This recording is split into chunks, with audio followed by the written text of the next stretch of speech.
It's been barely a week since the last typhoon hit Taiwan. Now we've got another one. It's spawned in much the same area. This one's developed into what they call a super typhoon. This is a Category 5 storm. It's at the moment heading towards South Korea. Now this is about as close as you can get to a perfect storm. Anything that this storm hits, this has got the power to completely flatten a city.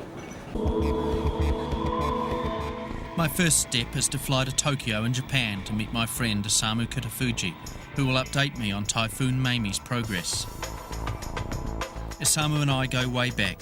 His day job was working at Tokyo Airport, but he's also a keen volcano chaser. We filmed many eruptions together. Isamu is worried that this storm will be a disaster for Korea. The Korean people are not so much get used to the big typhoon as Japanese do, but so I'm not sure how they're going to evacuate. And especially the southern part of Korea, there are some houses are not good for, well made for the typhoon or earthquakes, so could be some death or big disaster. I'm in a bit of a rush here. I've decided Isamu has told me that the storm is going to hit South Korea, but it may hit an island off the coast of South Korea, so I've really got to think about this carefully. If I go to the wrong place, I'll get nothing. Where are we going, Isamu?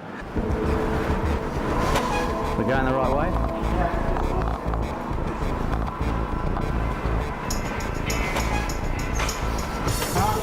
Look good. No snow.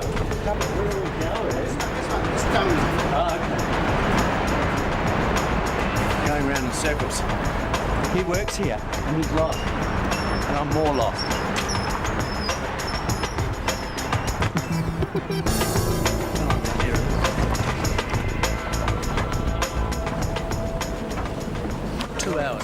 I've been in Japan 2 hours. Now I'm going to South Korea because that's where the typhoon's going. It's a blind panic, I tell you. Good morning. Arigato.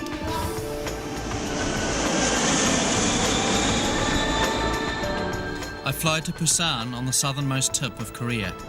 This is 2 days ago this way, but now it's because The pilot is from the region about to be hit by the storm, so he's worried about his family. So if you have family down there, you should tell them to be careful. Yeah. The storm is now heading straight towards the southern tip of Korea, so that's where we're going.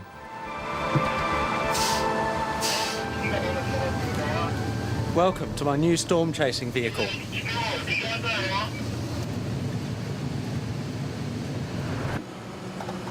This is absolutely the most important thing you ever need to do, because you look like a real idiot if you get stuck in your car for 3 or 4 days and you've got no food and no water.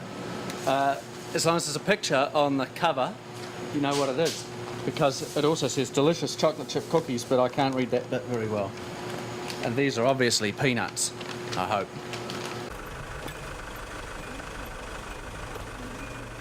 It's now several hours since I last checked the storm's progress. The only way I do this is by using my satellite phone.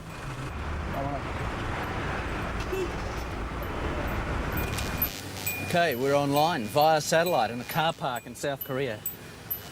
And the latest warning chart shows that the storm will be crossing the coast, strongest part right here at 12 o'clock Zulu time. So that's 7 hours time, and this will be a wholly different place. There's already mayhem out there on the motorway. I suspect that all these people are leaving. This typhoon has stayed a lot stronger than it was ever thought to be when it got here. Considerably, about double the strength they thought it would have. And South Korea doesn't normally get typhoons this big, so I think there'll be a bit of a mess after this one. Oh, a beautiful eye. It actually gives the exact point the eye is going to cross the coast, so I'll be able to drive to the position with the GPS. Sensational. Isn't technology wonderful? All this stuff here on the internet is designed so that people can get out of the path of a storm. I'm probably the only one using it to get into the path. Joe and I are hot on the trail of Typhoon Maemi. As we get closer, thousands of people are trying to get away. I would suspect that everybody has either been told to evacuate or is doing it themselves. So obviously the people here do know about this, except of course for all the people on this motorway heading straight into the middle of it. They're even on the safety shoulder. That's definitely not normal. They're getting out of here. The nearer we get to the storm, the more the weather deteriorates. And to make matters worse, we're lost. I have absolutely no idea where I'm going. Even the names on this map are different to the names on the... I could swear we're at Sept. Why don't we ask someone? Yeah, right.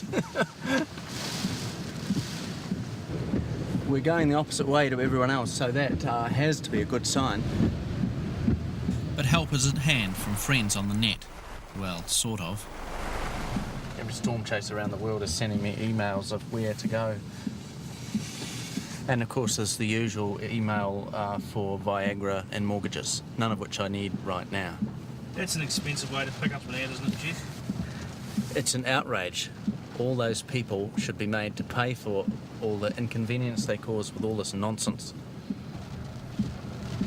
Finally, we arrive at our destination, the town of Sept on the southernmost tip of South Korea. Yeah, this looks like an evacuation here going on.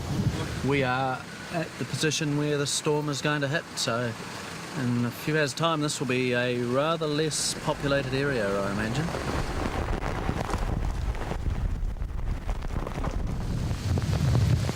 I think it's starting. This town will look very different in the morning. There'll be a lot of damage, that's for sure.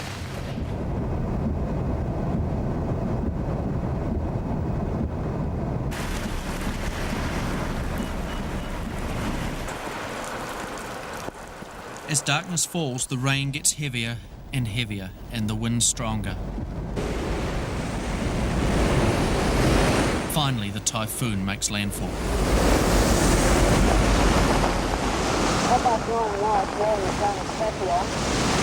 Just in the last few minutes, the wind has started to get violent here. And it's just starting to increase more and more. I think that's beginning to hang over the wind.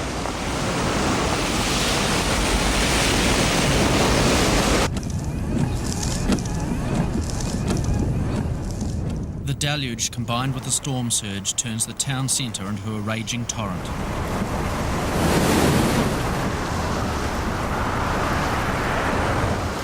150-kilometre-an-hour winds make it too dangerous for Joe and I to film without shelter.